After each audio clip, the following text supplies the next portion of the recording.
என்னது வேஃபில் ஃப்ரீயாக சாப்பிடலாமா?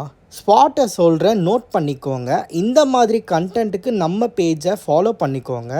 நம்ம ராயபுரத்தில் லொக்கேட் ஆகிருக்க ஸ்கூப்ஸ் அண்ட் ஷேக்குக்கு தான் ஒரு விசிட்டை போட்டிருந்தோம். சும்மா சொல்லக்கூடாது, பட்ஜெட் ஃப்ரெண்ட்லி அண்ட் யம்மியான காம்போஸை தரமாக கொடுத்துட்டு வராங்க. அவங்களோட மெனுவில் நீங்கள் ஃபஸ்ட்டு எதை ட்ரை பண்ணுறீங்களோ இல்லையோ, குட்னு ஒரு ஐட்டம் இருக்கும். இதை மட்டும் மிஸ் பண்ணிடாதீங்க. இதில் பார்த்தீங்கன்னா 3 ஸ்கூப்ஸ் ஆஃப் ஐஸ்கிரீமில் நடுவில் ஸ்டஃபிங் போட்டு கொடுப்பாங்க. சும்மா சாப்பிட அந்த மாதிரி இந்த மாதிரி வேற மாதிரி இருக்கும். நெக்ஸ்ட்டு எனக்கு அவங்களோட ஃபேவரெட்டு இந்த புட்டு ஐஸ்கிரீம் தான். அதுவும் 3 வகையான டாப்பிங்ஸை போட்டு சாப்பிட சும்மா அல்ட்டியாக இருக்கும். இப்போ தான் நம்ம ஹீரோ சார் வராரு. 129க்கு 2 வேஃபில் நம்ம எந்த ஃப்ளேவர் வேணால் செலக்ட் பண்ணிக்கலாம். இதில் ஒரு ட்விஸ்ட் இருக்குது. நீங்கள் 60 செகண்ட்ஸில் 2 வேஃபில் சாப்பிட்டீங்கன்னா நீங்கள் பே பண்ண வேண்டியதில்லை. இதே 90 செகண்ட்ஸில் சாப்பிட்டீங்கன்னா ஆஃப் த அமௌண்ட் பே பண்ணணும். நெக்ஸ்ட்டு அவங்களோட signature brownie with ice cream, french fries with cheese garlic bread combo இதெல்லாம் கூட ட்ரை பண்ணியிருந்தோம்.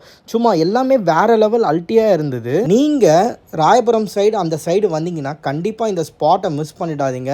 ஒரு தரமான வர்த்தான ஸ்பாட்டாக இருக்கும். உங்கள் கேங்கில் யாராவது ஒரு பெரிய ஃபுட்டு இருந்து நான் 1 மினிட்ல இந்த சேலஞ்சை முடிப்பேன்னு சொன்னால் அவங்களுக்கு இந்த ரீலை ஷேர் பண்ணி விட்டுட்டு, அப்படி முடியலன்னா பில்லை அவங்க தலையில் கட்டி விடுங்க.